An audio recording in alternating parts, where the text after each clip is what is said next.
The Jurassic period was home to many fearsome predators, from the towering Allosaurus to the massive Torvosaurus. But one theropod stood out from the rest, Ceratosaurus. With its distinctive nasal horn, bony armor, and powerful bite, this carnivore was a formidable hunter of its time.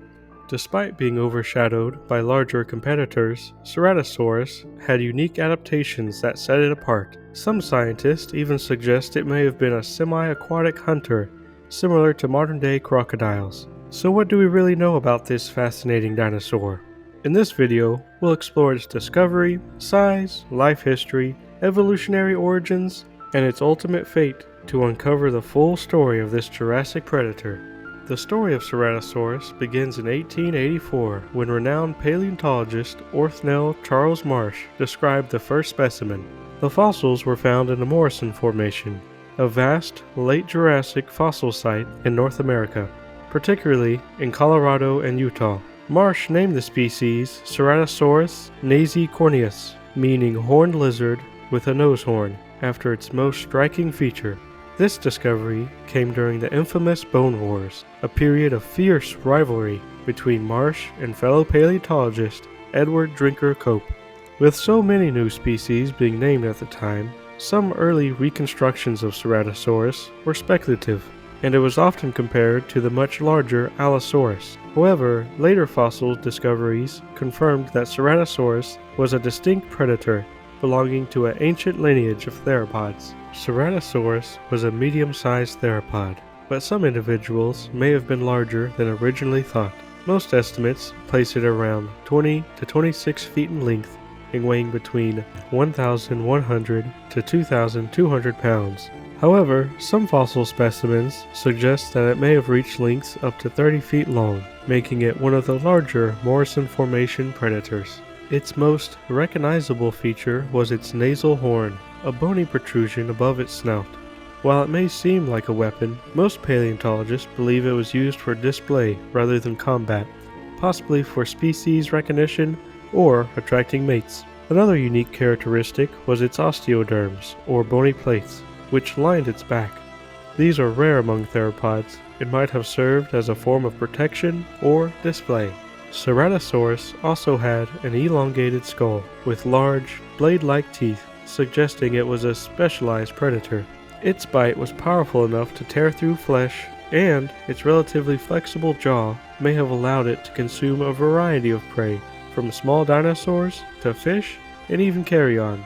Ceratosaurus was an effective hunter, but how exactly it lived and hunted is still debated. Unlike Allosaurus, which likely hunted in groups, Ceratosaurus may have been a more solitary predator, using ambush tactics to take down smaller prey. One of the most intriguing theories is that Ceratosaurus was at least partially adapted for a semi-aquatic lifestyle.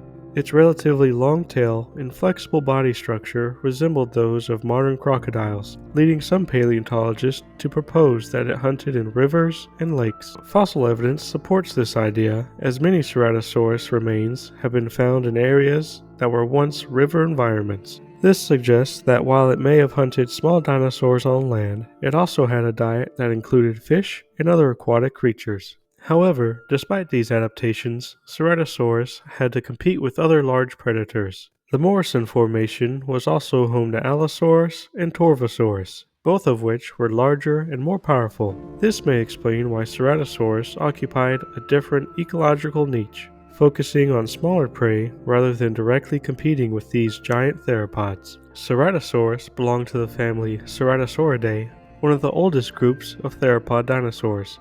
Unlike more advanced theropods like tyrannosaurs and allosaurs, Ceratosaurus retained several primitive traits such as their four-fingered hands and bony armor. While Ceratosaurus was one of the last members of its family, its relatives continued to evolve. The Ceratosaur lineage, known as Ceratosauria, gave rise to the Abelisaurs, a group of strange, short-armed predators that thrived in the Cretaceous period. Dinosaurs like Carnotaurus and Majungasaurus, which lived in South America, Africa, and India, can trace their ancestry back to the Ceratosauria lineage. But why did Ceratosaurus disappear? By the end of the Jurassic, larger and more specialized predators like Allosaurus and the emerging Carcharodontosaurus dominated the top predatory niches. This likely led to increased competition, causing Ceratosaurus to gradually fade from the fossil record. Ceratosaurus may not have been the largest or most dominant predator of the Jurassic, but it was certainly one of the most unique. Its distinctive horn, possible semi-aquatic lifestyle, and place in theropod evolution makes it a fascinating dinosaur that continues to intrigue paleontologists today. Though it vanished from the fossil record, its distant lineage lived on through the abelisaurs, proving that even in the age of giants, adaptability was key to survival. What do you think about Ceratosaurus? Could it have been more formidable than we give it credit for? Let me know in the comments below. And if you enjoyed this deep dive into prehistoric life, don't forget to like, subscribe, and hit that notification bell for more dinosaur content. Thank you for watching.